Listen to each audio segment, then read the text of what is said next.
Good morning everyone. Welcome to here looks like the internet's going in and out, so that's really interesting. So I will stick with you as long as I can. Planes going overhead, so things are moving and getting back to normal as possible. But I'd like to discuss about what's going on and help you to move past it. There's one of my directors, that's Suri. She tells me if I'm doing a good job or not. The other one's back there somewhere. She's over at the side here. So, good morning. Thanks for watching. So let's talk about this. Let's talk about what's going on and why this is happening. Because first we have to be aware of what's happening, then we have to understand it, and then we can take some action on it. Those are the 3 steps of change. They will always be the 3 steps of change. And so let's kind of dive into it this morning.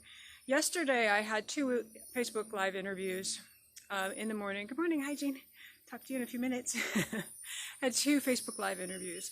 The one in the morning went off fine. We had a good time. We enjoyed each other. And the second one, I got a message from her, the interviewer, saying I need to cancel today in respect for everything that's going on. And like, fine, but I disagree.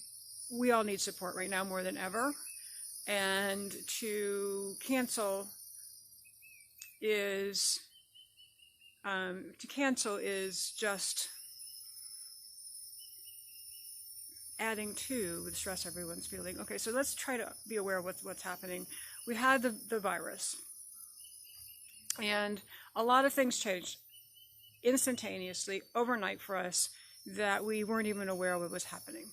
And the understanding of that is it threatened all 4 of our basic human needs, which are education, it is health, food, and shelter. Because our finances were impacted, for many of us either lost our jobs or had to take pay cuts, finances were impacted. So the first 2, health and shelter, immediately impacted. Obviously our health was impacted immediately as well. And then it all happened in and around spring break for our kids, and we weren't sure if they were going back to school, how we were going back to school, how all that was going to take place.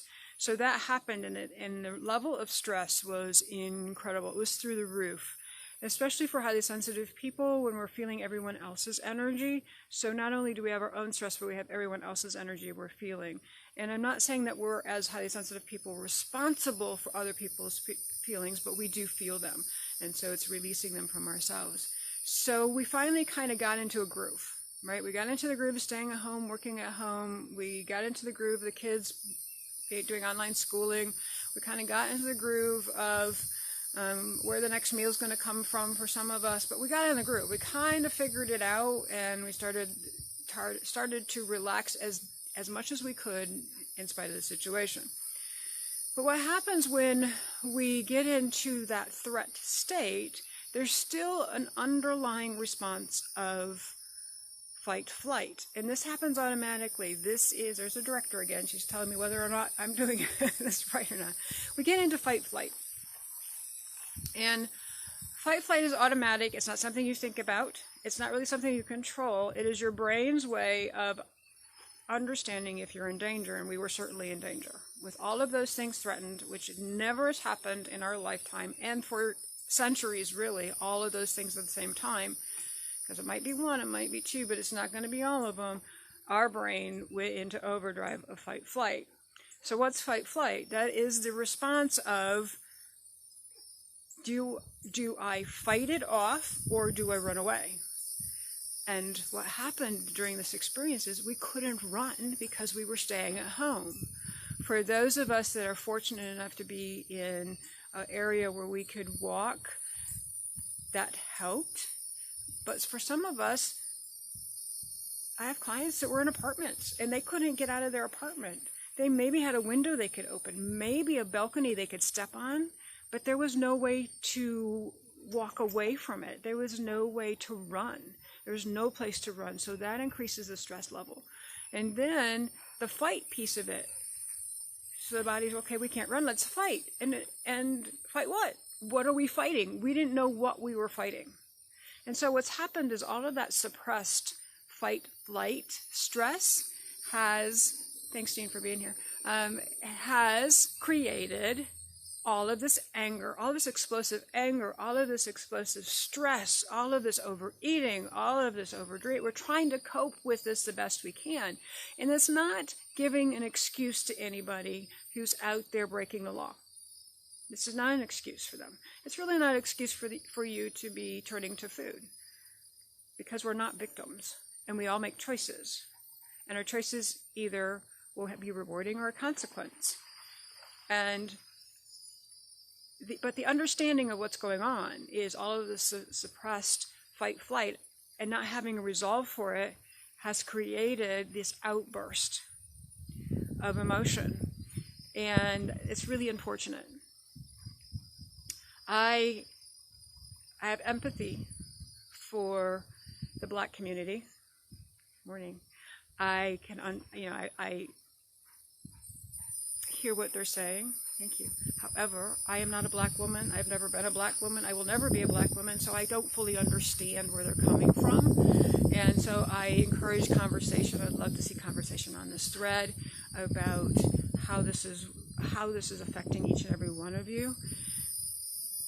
Knowing that we can heal this, and it starts with us. It starts with ourselves. It starts with releasing and eliminating the stress that we're feeling and whatever emotions that's bringing up. Is it sadness? Is it helplessness? Is it fear? Is it more fear? Is it discouragement? Is it anger? What's the emotion that you're feeling because of all of this? And you start with you. You start by healing you. And when you start healing your feelings, and without guilt or regret, without judgment, because there's a part of us that say, well, I can't feel good about this because everyone else isn't. And that is not true. That is a misinformation from perhaps years of programming. The truth is, if you start healing yourself, that wave, that energy wave of healing will reverberate out into the world, if that's the right word, like a pebble being thrown into a still lake. The waves start going out further and further and further, and we can help heal others by healing ourselves.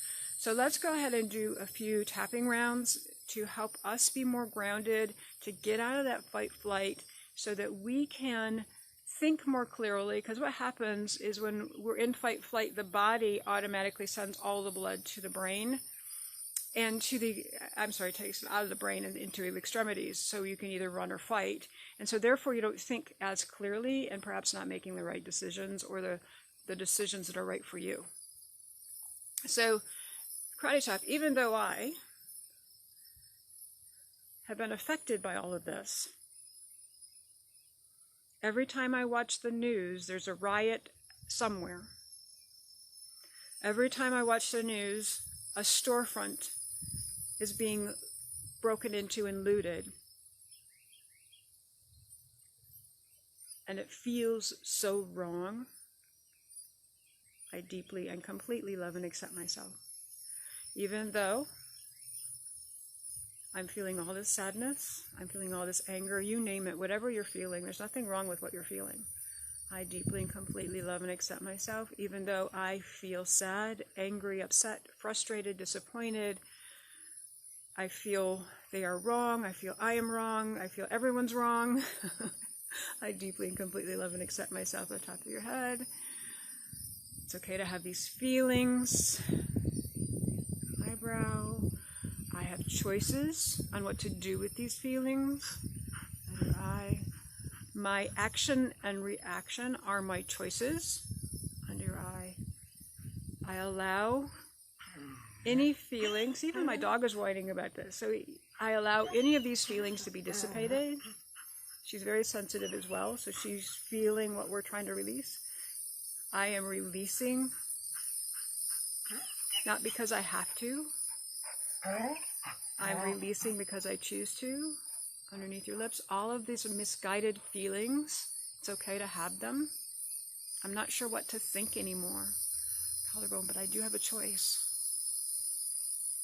And just because others are suffering doesn't mean that my suffering helps eliminate theirs.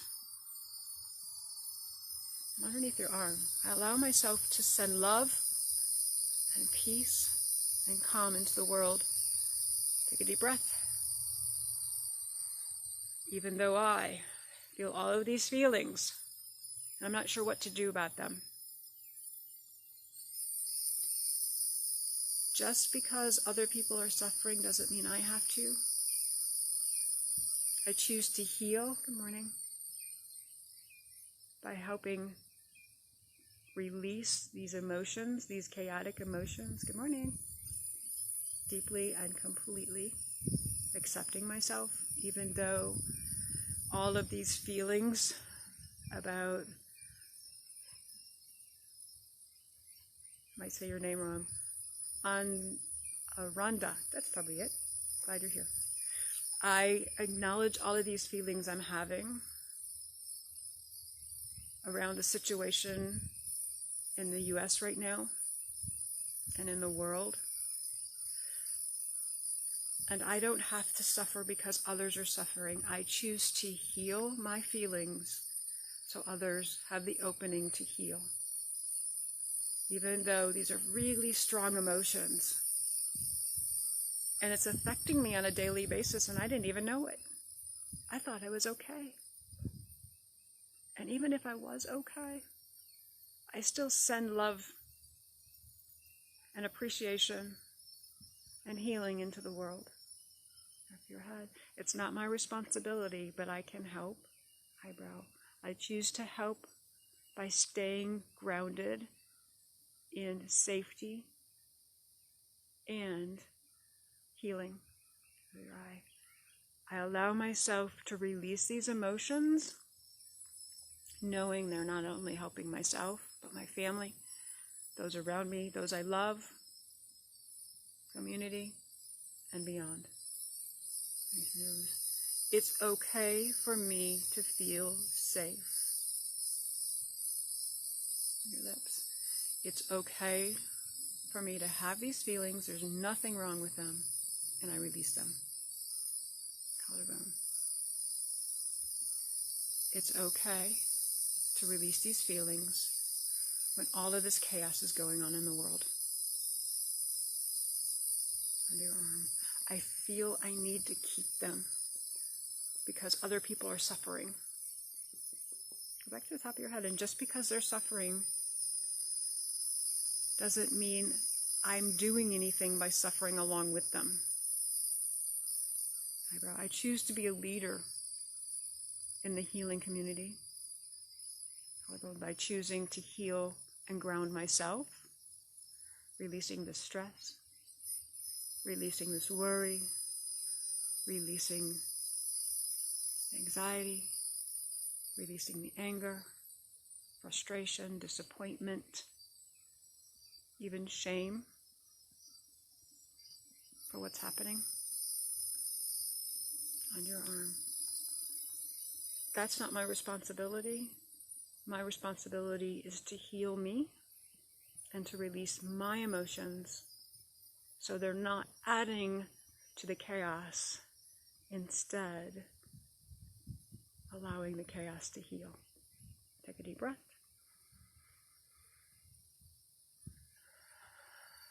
And one more round. Even though I'm feeling better, and that's okay, it's okay to feel better. It's okay to feel grounded. It's okay to release the stress. It's not mine to heal, but I can be the healer by taking care of myself. Even though there's so much chaos in the world and I feel helpless, I choose powerful instead by making sure I feel grounded and calm and confident so that others can feel that way too. Even though this is really a strange concept for me and it feels weird that I feel better, it feels like I shouldn't. There's the old truthful analogy on every plane ride: put your oxygen mask on first and then support someone else. And that's exactly what we're doing. Top of your head, I'm okay.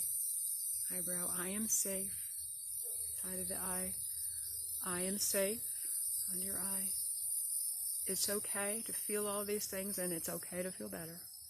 It's okay to feel better. It's okay to feel better. Collarbone, it's okay to feel better. Underarm, it's okay to feel better when others are suffering. Take a deep breath.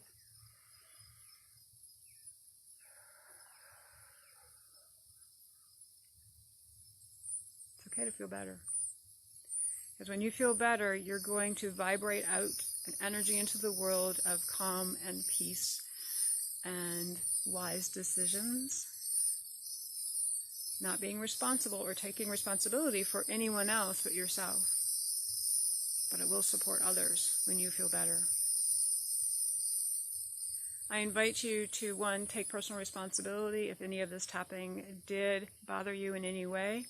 I am still open with, I think, 2 slots this week, and there should be more open next week, of 15-minute no-obligation appointments that will have a chat of some kind to help you through what's going on for you.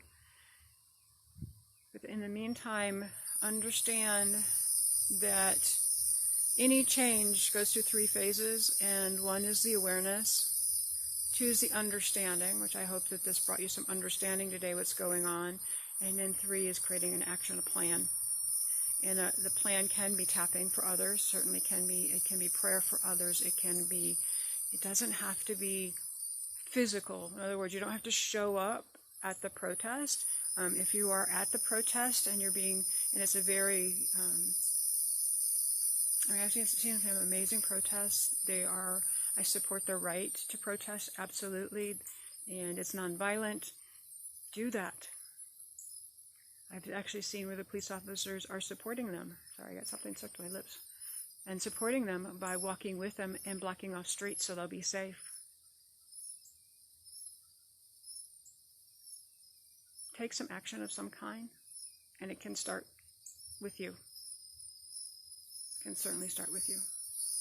So, calm and peace, breathe, tap, take personal responsibility as you're tapping. Let me know if you want one of those 2 slots that's open this week. You can direct message me or just put in the comments me, and I'll be glad to set that up for you. Have an amazing, beautiful day, and I'll see you tomorrow morning at 8 a.m. Eastern Time. If you watch this later, please put #replay. And if you have not yet, please like me and follow me. That way you'll get notifications if you're on that I'm on live. Take care, everyone. Bye now.